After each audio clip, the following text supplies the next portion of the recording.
खबरें टीवी के साथ मैं हूँ ज़ीशान कम्बो और आज हम मौजूद हैं इस्लामाबाद प्रेस क्लब में। नाजरीन, हमारे साफ़ी बरादरी में एक सबसे बड़ा नासूर पैदा हो गया है, जाली साफ़ी।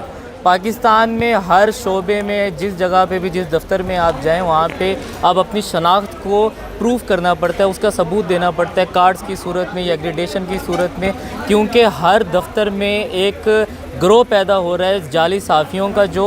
जो मेन साफ़ी हैं, जो असल साफ़ी हैं, उनका इस्लामाबाद में जो सर्वाइवल है उसके ऊपर एक सवालिया निशान और उसको मज़ीद मुश्किल से मुश्किल तर बनाया जा रहा है। इसी तरह का एक और जाली साफ़ी ग्रुप इस्लामाबाद के तरक्याती इदारे CDA में भी अरूज पे है इस वक्त, जो अपना असर वसूख इस्तेमाल करके और मज़ीद मुबैना तौर पर कुछ डायरेक्टर्स के साथ मिली भगत के साथ जाली फ़ाइलों को अप्रूव कराते हैं और साफ़ी बरादरी का भी नाम ख़राब कर रहे हैं, लोगों के लिए भी मुश्किलात पैदा कर रहे हैं। इसी सिलसिले में हमारे दोस्त मलिक नजीब साहब हैं, इस्लामाबाद में एक बहुत बड़े साफ़ी हैं, इन्होंने इस स्टोरी को फ़ॉलो किया है। तो आइए इनसे पता करते हैं कि इस स्टोरी का पस मंज़र क्या है और इनकी फाइंडिंग्स क्या है। अस्सलाम वालेकुम। वालेकुम अस्सलाम। मलिक साहब, ये जो ग्रोह एक हफ़्ते के अंदर इसने बहुत अपना नाम बनाया है, ये इस्लामाबाद की CDA के दफ्तरों में भी इसकी तस्वीरें लगाई गई हैं, इसका नाम बनाया गया, नाम लिखे गए हैं। तो ये माजरा क्या है असल में? ये यासिर शेख नामी एक साफ़ी है। आपने देखा होगा कि इस्लामाबाद के मुख्तलिफ़ थानों में इनके मामलात चलते रहते हैं। कभी ये पुलिस को दबाव डालते हैं, कभी ये CDA को दबाव डालते हैं। असल में जो इनका काम है वो जाली फ़ाइलों का है। ये प्लाटों की जाली फ़ाइलें क्लियर कराते हैं CDA से। दोनों ग्रुपों का यही काम है। दूसरी तरफ है फ़रहान नाम का बंदा है। फ़रहान और यासिर शेख के माबैन कई झगड़े भी हो चुके हैं और दरख्वास्तबाजी भी, मुकदमाबाजी भी चलती रहती है। हालिया दिनों में आपने देखा होगा पोली क्लिनिक के बाहर एक वाक़या पेश आया जहाँ पर हवाई फायरिंग भी की गई, उसकी वीडियो वायरल हुई। तो शेख यासिर क्योंकि जाली फ़ाइलों का काम करता है और इन दोनों ग्रुपों के माबैन जाली फ़ाइलों का ही तनाज़ा चलता आ रहा है। लेकिन ये तनाज़ा इनका बनता क्यों है?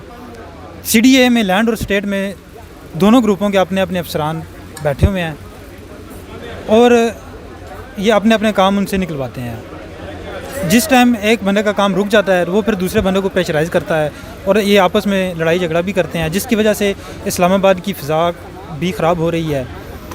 लेकिन इसमें चेयरमैन CDA हैं आमिर अली अहमद साहब, उनको ये चाहिए कि वो इन अफसरान के ख़िलाफ़ भी कार्रवाई करें और इन दोनों ग्रुपों का CDA में दाखिला बंद करें। जो इस्लामाबाद के असल मुतासरीन हैं उनको उनका हक़ दिया जा सके। जी मलिक साहब, आज 5 बजे यहाँ पे नेशनल प्रेस क्लब में इनमें से एक कोई प्रेस कॉन्फ्रेंस भी कर रहे हैं अपने बयानिया पेश करने के लिए। वो क्या माजरा, वो ज़रा नाज़रीन को बताइएगा। जी, वो फ़रहान अज़ीज़ नामी शख्स है जो इसी ग्रुप का मुतहर्रिक रुकन है और इसी के ज़ेरे सरपरस्ती ये जाली फ़ाइलों का काम होता है। अब वो रावलपिंडी के रहायशी हैं और आज वो इधर नेशनल प्रेस क्लब में प्रेस कॉन्फ्रेंस करेंगे। अब देखें कि वो उसमें क्या कहते हैं। जी नाज़रीन, आपने मलिक नजीब साहब की गुफ्तगू भी सुनी और आइए हम आपको लेकर चलते हैं कि यहाँ पे नेशनल प्रेस क्लब में जो इसी गिरोह के एक रुकन ने एक प्रेस कॉन्फ्रेंस की। आइए सुनते हैं कि उनका क्या कहना था।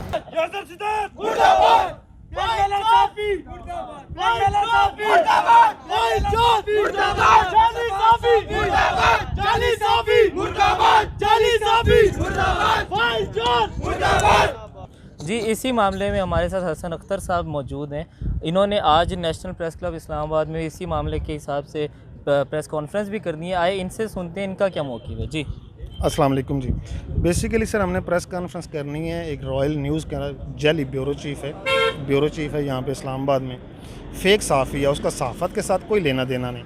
उसने एक लिबास पहन रखा है सिर्फ लोगों को ब्लैकमेल करने के लिए, जाली वकूए बनवा के लोगों को जलील करने के लिए।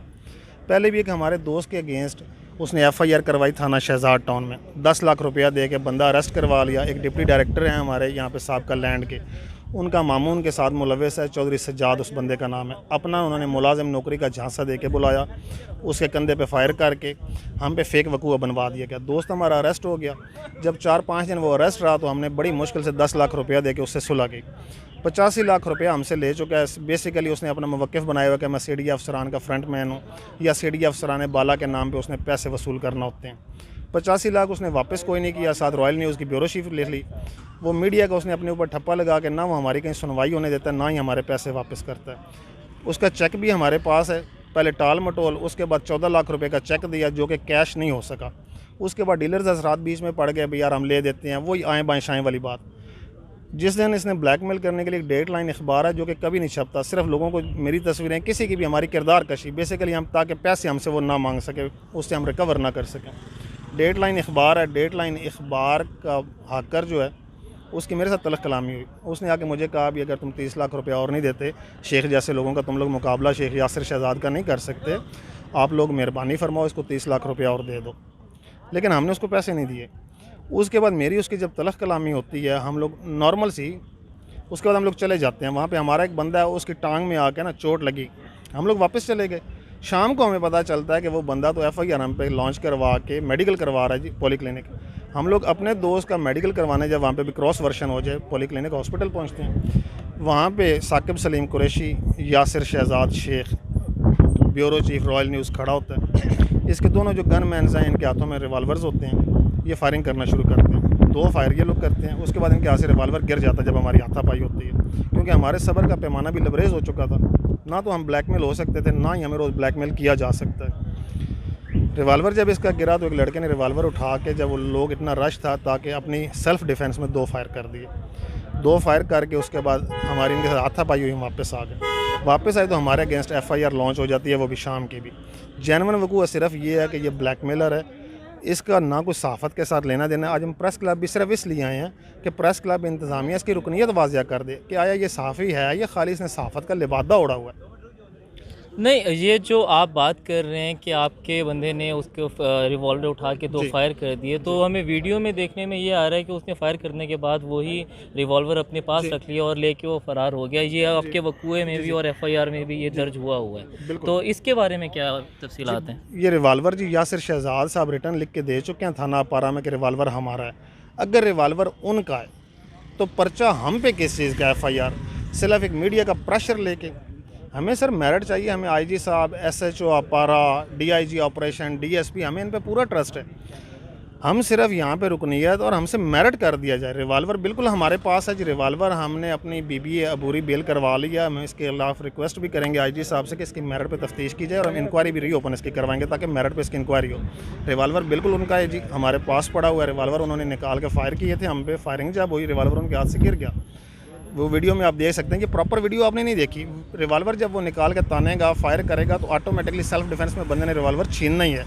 रिवाल्वर उसने बिल्कुल आगे से सड़क से उठा के 2 फायर भी किए हैं। रिवाल्वर भी हमारे पास है और रिवाल्वर भी हम IG साहब या SHO अपारा के सामने पेश करेंगे। अगर रिवाल्वर का लाइसेंस शेख यासिर का है या वो मानता है रिटर्न, फिर हम पे FIR किस चीज़ की है? हमने अपनी सेल्फ डिफेंस में बिल्कुल 2 फायर, वो हमारा एक दोस्त है उसने किए हैं। जी नाज़रीन, ये आपने मुलाहिज़ा की राजा तौसीफ़ साहब, फ़रहान साहब और हसन साहब की गुफ्तगू अब हम सुन रहे थे। नेशनल प्रेस क्लब में इन्होंने एक प्रेस कॉन्फ्रेंस की जिसमें इन्होंने अपने मौक़िफ़ हमें बताया और ये कहा कि ये जो सारा वक़ुआ था, जो वीडियो वायरल हुई, आप अपनी TV स्क्रीन पे भी आपने देखी, जो सारा वक़ुआ था पॉलीक्लिनिक का या जो CDA में आए रोज़ ये लड़ाइयाँ झगड़े गुज़िश्ते 1 महीने से चल रही हैं। हमें पर्सनली भी कुछ डायरेक्टर्स जो हैं CDA के, उन्होंने कंप्लेन की कि ये आपके सहाफ़ी बताए जाते हैं इस्लामाबाद के और रॉयल न्यूज़ के, रॉयल TV के नाम से ये अपना तारुफ़ कराते हैं। तो ये क्या माजरा है? हमें तो ताहाल 1 महीने में कशमकश में मुब्तला थे ये सारे मामले की, लेकिन आज कुछ गुत्थी सुलझ रही है, कुछ सवालात के जवाबात आहिस्ता आहिस्ता मिल रहे हैं। ये इंशाअल्लाह अब देखें ये केस कहाँ तक जाता है। जहाँ तक बात की जाए यासिर शेख साहब की, जो मौजूद रॉयल TV के ब्यूरो चीफ बने हुए हैं, उन्होंने ये कहा कि इस सारे मामले से उनका कोई लेना देना नहीं है और इन जो अफराद जिन्होंने आज यहाँ पे प्रेस कॉन्फ्रेंस की है, इनके ख़िलाफ़ मुख्तलिफ़ थाना जात में, थाना शहजाद टाउन में, थाना अपारा में 4 मुख्तलिफ़ FIRs हो चुकी हैं। उनका ये कहना था कि ये नौसरबाज हैं, इनका ये कहना है वो नौसरबाज हैं। अब देखें कि ये मामला कहाँ तक जाता है। जहाँ तक बात की जाए इस मामले की, तो ये एक सिर्फ आवाम के लिए मसला नहीं, ये इस्लामाबाद के सहाफ़ियों के लिए भी बहुत बड़ा मसला, उनकी कारकर्दगी के ऊपर एक सवालिया निशान बना हुआ था। हम अपने यूट्यूब चैनल के तवस्सुल से ये इल्तजा करते हैं इस्लामाबाद की जो की स्टेक होल्डर्स हैं, IG इस्लामाबाद और CDA के चेयरमैन आमिर अली अहमद साहब के इस मामले की इंक्वायरी होनी चाहिए मेरिट के ऊपर। इसी के साथ ज़ीशान कंबो को दीजिए इजाज़त। अल्लाह हाफ़िज़।